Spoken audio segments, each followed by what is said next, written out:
Hello students, welcome back. Today we will do the most important topic from your AC chapter, that is AC voltage applied to an inductor. Last 4 to 5 year में 2 to 3 times से आपसे पूछा जा चुका है. इसमें हम तीन चीजें करेंगे. फर्स्ट हम इसमें V और I में रिलेशन निकालेंगे. V आपको गिवन है AC source, that is V equal to VM sine omega T. हम यहाँ पे I निकालेंगे. उसके बाद हम इसका फेजर डायग्राम भी बनाएंगे. फेजर डायग्राम के बाद हम इसमें एवरेज पावर भी निकालेंगे. तो सबसे पहले हम आई निकालते हैं. क्या निकालते हैं? आई. ये हमारा क्या है? इंडक्टर है. ये क्या है हमारा? इंडक्टर. तो इंडक्टर के अक्रॉस जो वोल्टेज होती है वो कितनी होती है? एल डी आई अपॉन में डी टी. इंडक्टर के अक्रॉस जो हमारी वोल्टेज होती है वो क्या होती है? एल डी आई अपॉन में डी टी. ये भी वोल्टेज है, ये भी क्या है? वोल्टेज है. तो दोनों को आपस में क्या कर सकता हूं मैं? इक्वेट. तो V किसके बराबर है? एल डी आई अपॉन में डी टी. और एक्चुअल में हमने वोल्टेज कितनी दी थी? AC source that is VM sine omega T is equal to में एल डी आई अपॉन में डी टी. यस या नो? तो यहां से डी आई कितना आ जाएगा? D I D T divide में है तो किस में जाएगा? मल्टीप्लाई में. एल मल्टीप्लाई में तो किस में जाएगा? डिवाइड में. तो ये हो जाएगा VM by L sine omega T D T. बात आई समझ? दोनों वोल्टेज को हमने क्या कर दिया? इक्वेट कर दिया. क्या कर दिया? दोनों वोल्टेज को हमने इक्वेट. अब हम क्या करेंगे? अब हम दोनों तरफ क्या कर देते हैं? इंटीग्रेशन. दोनों तरफ क्या कर देते हैं? इंटीग्रेशन. तो डी आई है, तो डी आई का इंटीग्रेशन कितना हो जाएगा? आई. कितना हो जाएगा? आई. VM बाय एल कॉन्स्टेंट है, कहा गया? बाहर. Integration of sine omega T D T. तो आपको पता है integration of sine theta. Integration में ध्यान रखना जो भी आंसर सी से स्टार्ट होता है. किससे स्टार्ट होता है? सी से. तो आंसर हमेशा कितना आता है? माइनस. क्या आता है? माइनस. तो यहां पे क्या आ जाएगा? आई इजिकल टू कितना हो जाएगा? VM by L sine omega t है, तो साइन ओमेगा टी का कितना हो जाएगा? Minus cos omega t. और ओमेगा टी है तो इसका डिवाइड में क्या करेंगे? डिफरेंशिएट. तो ओमेगा टी का डिफरेंशिएट कितना हो जाएगा? ओमेगा. कितना हो जाएगा? ओमेगा. तो आई किसके बराबर आ जाएगा? आई आपका बराबर आ जाएगा VM divided by omega L into में minus cos omega t. Yes या नो? Okay, got it. अब मेरी बात सुनो. V की वैल्यू क्या थी? VM sine omega t. I की वैल्यू कितनी आई है? VM bye omega L minus cos omega T. ये एंगल क्या है? कोस. ये क्या है? साइन. मैं कंपेयर कर सकता हूं? नहीं कर सकता. कंपेयर करने के लिए दोनों में एंगल मुझे क्या चाहिए होंगे? सेम. तो इसको भी, कोस को भी मैं किस में कन्वर्ट करूंगा? साइन में कन्वर्ट करूंगा. किस में कन्वर्ट करूंगा? साइन में. आपको पता है sine 90 minus theta. Sine 90 minus theta. Sine 90 minus theta कितना होता है? Cos theta. कितना होता है? Cos theta. अगर मैं इसको उल्टा कर दूं, साइन थीटा माइनस 90, तो वो कितना हो जाएगा? Minus cos theta. कितना हो जाएगा? Minus cos theta. तो मेरे पास यहां पे क्या था? Minus cos theta. तो माइनस कोस थीटा को मैं क्या लिख सकता हूं? Sine theta minus 90. तो आई इज इक्वल टू कितना आ जाएगा? VM bye omega L into में माइनस कोस थीटा को साइन थीटा. थीटा कितना है? Omega t. तो ओमेगा टी माइनस 90. 90 का मतलब कितना हो गया? पाई बाय 2. कितना हो गया? पाई बाय 2. तो आई किसके बराबर आ गया? VM bye omega L sine omega t minus pi by 2. अब देखो, जो ये ओमेगा एल होता है, क्या होता है? Omega L. इसको हम बोलते हैं एक्सएल. क्या बोलते हैं? एक्सएल. तो आई किसके बराबर हो जाएगा? VM अपॉन में XL sine omega t minus pi by 2. Sign omega t minus pi by 2. जैसे रेजिस्टेंस होता है, रेजिस्टेंस क्या होता है? R. क्या होता है? R. ऐसे ही ये इंडक्टर का रेजिस्टेंस होता है एक्सएल. तो इसको हम बोलते हैं इंडक्टिव रिएक्टेंस. क्या बोलते हैं? Inductive reactance. इसको हम क्या बोलते हैं? Inductive reactance. I is equal to VM by XL sine omega t minus pi by 2. तो ये क्या हो गया? V बाय R ही हो गया लगभग. तो V बाय आर को मैं क्या लिख सकता हूं, V इजिकल टू क्या होता है आई आर, तो I इजिकल टू क्या होता है V बाय आर। तो इस V बाय आर को मैक्सिमम वोल्टेज है तो उस केस में करंट भी क्या होएगा मैक्सिमम, तो I इजिकल टू कितना आ गया I am sine omega t minus pi by 2,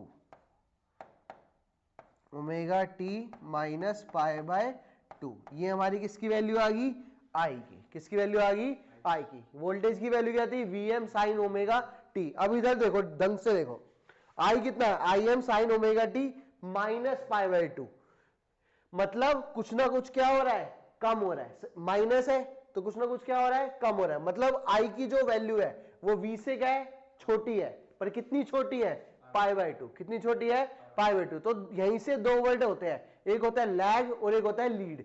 lead का मतलब होता है जो आगे चल रहा है, लैग का मतलब होता है जो क्या चल रहा है पीछे।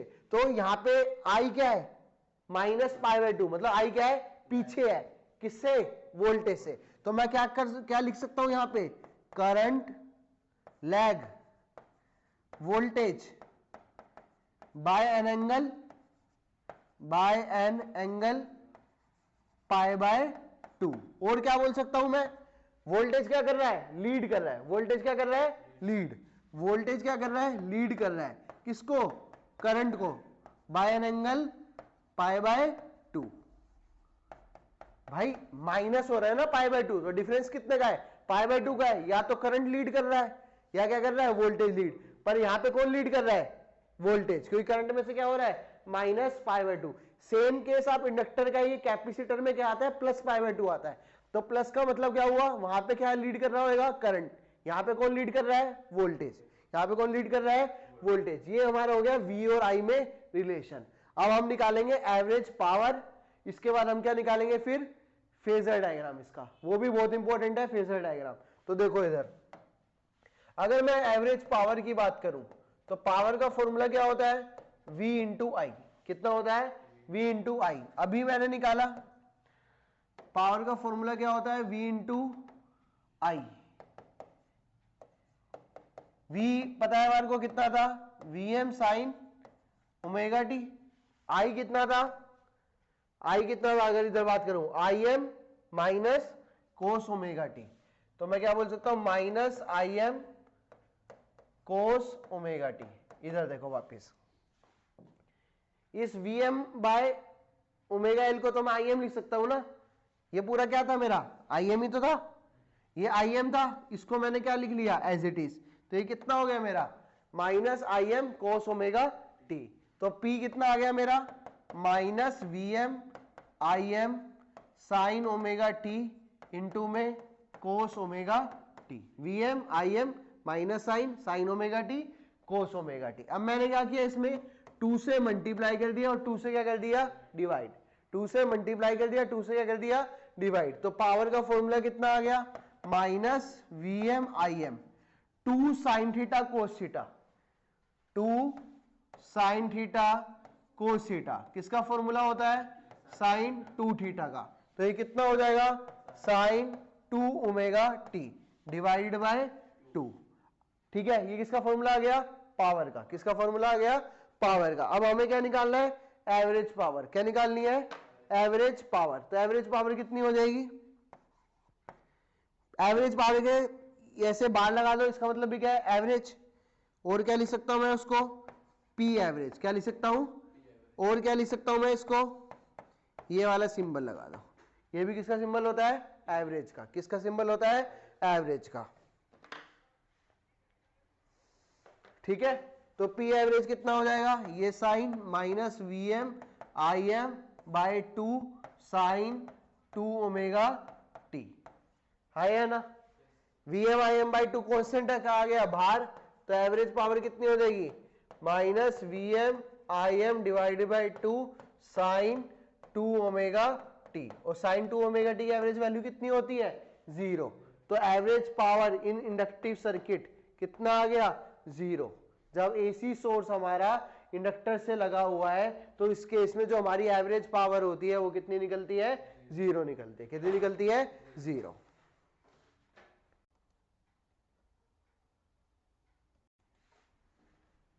ये हमारा वी आई में रिलेशन आ गया और हमारा क्या आ गया, एवरेज पावर आ गई। अब हम क्या निकालेंगे, फेजर डायग्राम। ढंग से समझना फेजर डायग्राम। फेजर डायग्राम कैसे बनाना है, पहले आप सिंपली v और i की वैल्यू लिख लो। v की वैल्यू कितनी थी, vm sine omega t. i की वैल्यू कितनी थी, im sign omega t minus pi by 2। तो इनका पहले ग्राफ बना लो। ऐसे लाइन खींचनी है आपको। पहले किसका ग्राफ बना लेते हैं, v का। तो कौन सा कर्व है, साइन कर्व है, तो ग्राफ कैसा बनेगा, ऐसा बनेगा। ठीक है, तो मैक्सिमम वैल्यू कितनी हो गई, मैक्सिमम वैल्यू कितनी होगी यहाँ पे, प्लस वी एम। क्या हो गई, प्लस वी एम। यहाँ पे कितनी हो जाएगी, माइनस वी एम। यहाँ पे कितनी हो गई, माइनस वी एम। ठीक है, अब किसका बनाना है, आई का। जब ओमेगा टी 0 था तो आई कितना आएगा, sine minus pi by 2। Sine कितना आएगा, sine minus pi by 2। Sine minus pi by 2। Sine minus pi by 2 कितना होता है, minus sine pi by 2। Sine pi by 2 की वैल्यू कितनी होती है, 1। तो इसकी वैल्यू कितनी आ जाएगी, -1। मतलब ग्राफ कहां से स्टार्ट होएगा, नेगेटिव से। कहां से स्टार्ट होएगा, नेगेटिव से। तो ये ऐसा कुछ आएगा इसका ग्राफ।